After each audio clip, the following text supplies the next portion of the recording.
Jay Graves here on the Gravedigger Report, here at Kenny Gallop, Howard University, Bison's Own, MEAC Player of the Year. What's going on, good man? How's everything? What's up? How you doing, man? Man, doing good, doing good. So the last time I seen you, man, you was playing against North Carolina Central. Right.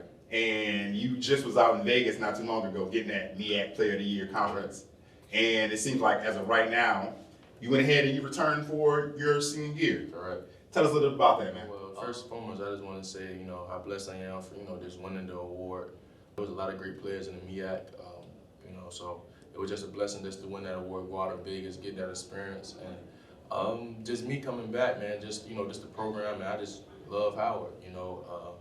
I graduate this May, and, I'm just excited for, next year. We got a lot of guys still coming back. A lot of people think, that we losing a lot of players, which we are, especially a lot of key pieces. But, that's the thing about rebuilding is me being a leader, leading the young guys. So I'm excited.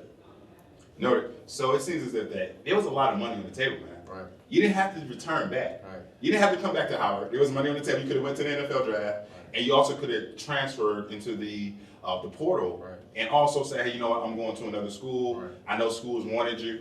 I know they did, and you actually could have went into the NFL. What took place during that moment? Well, me personally, I always just wanted to be like a legend for where I'm from, right? So Right. Even in high school, when people bring up Churchland High School, where I'm from, they bring up my name. So it's the same thing with Howard. I'm just big on legacy.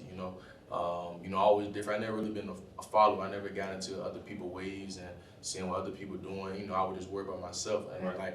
I just felt like it was best for me, and my family felt like it was best for me just to return for another year to better my opportunity to get into the next level. So, when did this decision come? Was this against, when you guys played FAMU during the Celebration Bowl back in 2023? So I was actually there, Right. That was the HBCU National Championship as well too. But that's you actually played lights out all the way all the way through the game. It just was a good game, Right. one side against another. Great It, game. it was a national championship, one of the epic moments, for HBCU football and also for collegiate football. But just for yourself, man, the game was, you had individual stats, those were always off the chart for each season. You've been like that. Right. But when did this decision come to where you was kind of like, you know what, I'm going to stay another year?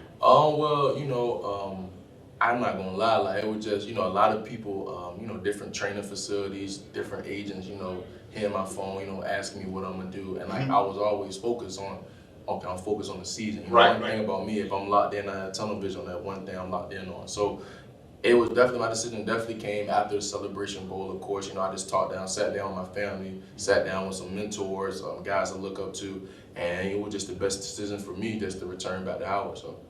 Yeah.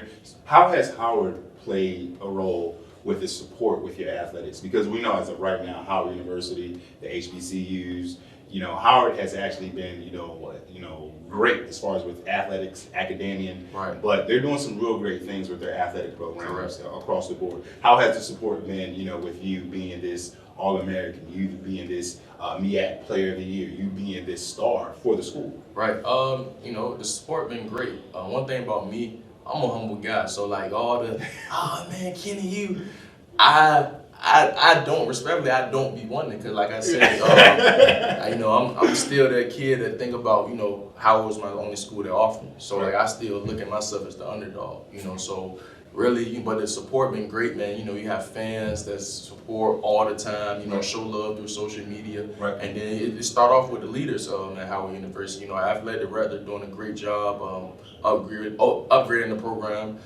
Coach Scott and the coaching staff, they support us to the fullest, from on the field and then also off the field. Right. So that's one thing I can respect. That my defensive coordinator also, we talk all the time. This don't have to be nothing about football. Same as my defensive back coach. So, it's always respect, coming from them, and, only thing I can do is respect it back. So I support the love. Definitely want to give a shout out to Howard University's football team, and also give a shout out to Coach Scott as well too. Sure. So, at the end of 2023, at the Celebration Bowl, we know that there were some awards that came out, right? Right.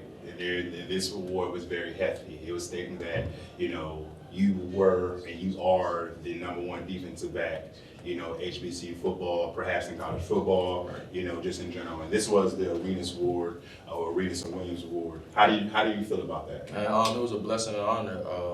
It was some great players that was on the list. Right. Every single one of them, I'm not gonna lie, I checked them out. You know, Yeah. it was all dogs. You know, they you know, any one of us could won the award in my opinion. You know, it was just a blessing. I'm honored, you know, to be and represent Howard University, and you know, to be the second person to win that award. So it's definitely a blessing. I'm still taking it in, right. To be honest, because it's like I'm really in the history books. Exactly. Know? So it's like 20, 30 years from now, like people still gonna be talking about it. That's something I can, you know, tell my sons or tell my children, tell my grandkids. And like I said earlier, I'm so big on legacy. So just leaving my mark, and you know, I'm just happy to win the award. Yeah. Do you feel as if that you're the best defensive back? For sure, though.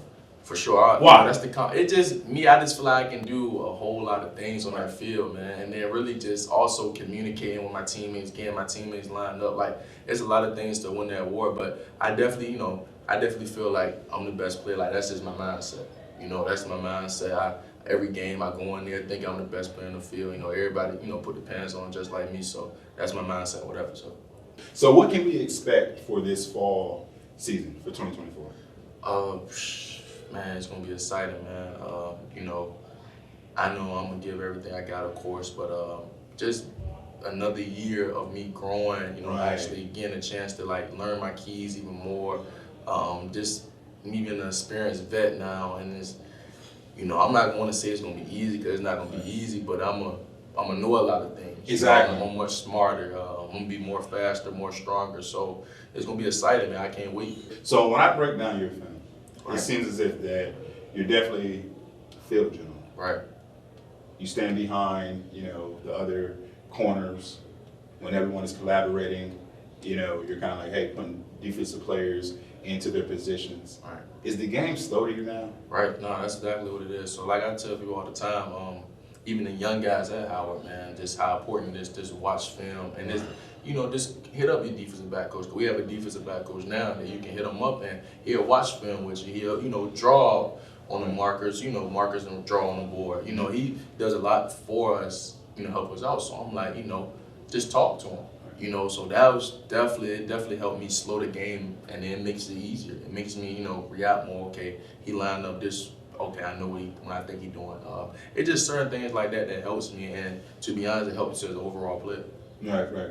You know, you have a counterpart as of right now that's actually was at the East-West game, and I actually interviewed him last night. We were talking about Kenny Gallop, you know, who is the offensive lineman, who's being, you know, very savvy, you know, in this coming draft, 6'9", 340 pounds. You know, he's nothing that, you know, no one can't really go against and win, really, you know, as far as a defensive lineman. But it seems as if you guys are putting a different culture at Howard going into the NFL, and you actually decided to stay. It was very surprising, you know, for myself, and I'll say it on the Gravedigger Report, to where Aeneas had went ahead and said, you know what, I'm going to the NFL. You had the chance to go to the NFL. You actually stayed back. How do you feel about his current progress as of right now, and you actually being a part of Howard University? You know, I say I'm proud. You know, just his story. You know, him coming up. Like, you know, we used to always tell Aeneas when, you know, Aeneas, he came in a year before me. Right. So when I first met him, like, man, like, you had the potential, you had the size, you know, you just got to keep putting your head down and work. And so, you know, he did. For Aeneas, I say it was probably tougher because he had like 3 different coaches, position coaches in like 4 years. So it was like he didn't get a chance to build. Right. You know what I'm saying? And so like I felt like that might have been a disadvantage for him. But you know, Aeneas was a dog. So, you know, at the end of the day, he gonna go out there and produce. No answer, no question. So, you know, I'm excited for him. You know, I appreciate him because him just bringing scouts, bringing attention to Howard, only give me a better chance. You know, so they like, okay, well, who this kid from Howard? Let's go check out Howard. And so, you know, I appreciate him and I wish him best of luck. Noted. Now, we know that you're actually from the Virginia area. Right. And we know that the community is very savvy as far as, you know, and they're behind you. Right. Can you speak to, you know, the understanding of, you know, your family, your mother supports you. Right. You know, I seen on social media, she's very behind you. Right. The community is behind you as well, too. And I know they're so happy, you know, about, you know, your progress and where you're at right now. And you're actually about to get your degree in a little bit as well, too, which is the most important thing, along with going to the NFL as well, too. Can you relish your thoughts and feelings on that? You know, one thing I can say about my mom, man, she's gonna be my #1 supporter no matter what. That's my rock. You know, she traveled, she sacrificed since I was, you know, a kid. You know, just me, paying for camps, taking me different places. Travel. Also, my father, which is the same way. Right. Always there, always call me before a game, give me confidence. Yep. He was the guy that preached. Hey, these guys put on pants just like you. There's no need to have no fear out there on the field. Tell yourself you're the best player, and that always been my mindset. So them two in my corner, just alone, man, like I can't preach nothing like enough. There's nothing I can do that they can get equal for what they did for me. I just love them to death. And then just really my other family members as well. I always appreciate the support. And people, all my Howard fans know they gonna hear my parents and her crew with her cowbell. She gonna be ringing that game, which I love. But in the game, I can't turn around but I hear them all the time, and I saluted to death. And then just my city, man. My city just loved me because I always been me. I always been the same person. I never tried to fit in and do no extra, but I just get respect from everybody back home, so I appreciate the love from there too. Exactly. We're speaking from back home. When you say you got it out of the mud, Right. which you did, we're talking to an individual that had no offers. Facts. But now you're sitting in the driver's seat Facts. with no rear view. Speak to that. Man, it's just, man, I still remember the days, man, I'm 10th, 11th grade, and I'm putting on. Like, it wasn't like I was sorry. You know what I'm saying? Yeah. Like, I'm putting on, I'm like, man, and then I'm looking on social media and I see guys getting offers that I feel like I'm better in. So that's one thing I'll tell, younger guys, don't assume, just because other guys getting things, you gonna get anything. Exactly. Or don't try to, compare y'all journeys because it's totally different. And so that's like my biggest thing I can say. It was just like, I'm upset at the time, just like, man, I don't get no scholarship. And I remember Howard was my first offer, and I never forget. And my mom was just saying how big of an academic school they were, right? And so I'm just at the time, like, where I'm from, you graduate college, you consider successful. Like, that was the biggest thing. And in my mind, the NFL, the accolades were never in my mind. I'm like, okay, I'm making my mom proud. I'm going to school for free. I'm getting out of Portsmouth, Virginia, which it can be a lot of negativity. I'm doing something positive with my life. And in my eyes, I won already. You won. So it was a big thing for me. And now just seeing, like I told you earlier, man, like when people think the accolades, and the only reason I'm grinding because I still remember when I was begging for things, you know what I'm saying? Like, Still hungry. I'm still hungry. Like, I still had that mindset, like, yeah, like a lot of people sleep on me coming up. So, man, I was like, I don't know, I love the love, but like, where was y'all back then? So that's like my biggest thing, man. So, I always tell people don't give up, man. You only need one school, bro. You can have 100 offers, but you gotta choose one. So that's the biggest thing for me. And like I tell people, if you can ball, you can play good, they'll come find you. So that's what I believe in. Exactly, and this is why I feel as if that you put your ability behind your play. Right. And you say, you know what, if I made Conference Player of the Year, Right. and if I made All-American, I know that I can do this again. Exactly. Noted and received. Now that we're in the off season, what does your day-to-day schedule look like?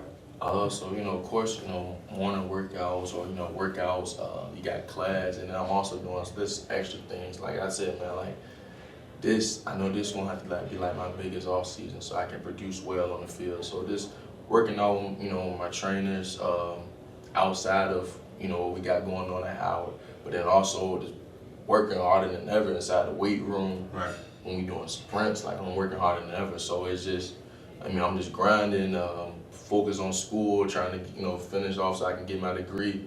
And, that's pretty much it. Right. So here in the Gravedigger Report, that we're very big on, the cognitive behavior and behavioral health. What are you able to do for emotional support, for yourself? What do you entertain as far as hobbies and activities related to, environmental settings to where you're like, you know what though, my emotions are comfortable, I feel ready to work out. My emotions feel comfortable, I'm ready to talk about football. Because at the end of the day, football can become overwhelming. Right. So what type of mindset do you get yourself in? Oh, well, I tell people a lot, like I pray. Okay. I pray a lot, every day before I wake up, this blessing to be here, things like that. But it's also, I just kind of like, what I like to do is like reminisce on the past and There we go. just think about, how far I came and then see like, okay, man, Kenny, like, you got a long way to go though. You got a long way to go, but you came a long way. But you got a long way to go. You just gotta keep going. So one thing about me, I stay motivated. I follow different motivational speakers. So I listen, you know, watch them in the morning, and you know, it kind of like pretty much start my day, man. It get me going, get me fueled up, you know, because at the end of the day, the things that I have now, the accolades, you know, being All-American Player of the Year, I once was praying and asking for that. Right. So now that I got it, okay, it's like it's gotta be humble. Let's get some more. Like I'm like I said earlier, man. Like I'm still hungry. So, you know, I always have my goals. You know, different things, different part of the season. So I got winter goals. I'm gonna have spring goals and things like that. So I look at my goals, and you know, I just get prepared for my day. Exactly. You know, there's a saying that states that success only lasts for a second. You have to savor the taste. Right. And with you being on the Gravedigger Report, we're actually going to savor this taste for this interview. We definitely want to follow up in 2024, man. We want to say thank you for being on the show, man. We appreciate you, man, and always blessing. Yes, sir. Thank you, man. Salute. All right. Easy money. We out here working. What's happening? We out here working. Gravedigger Report.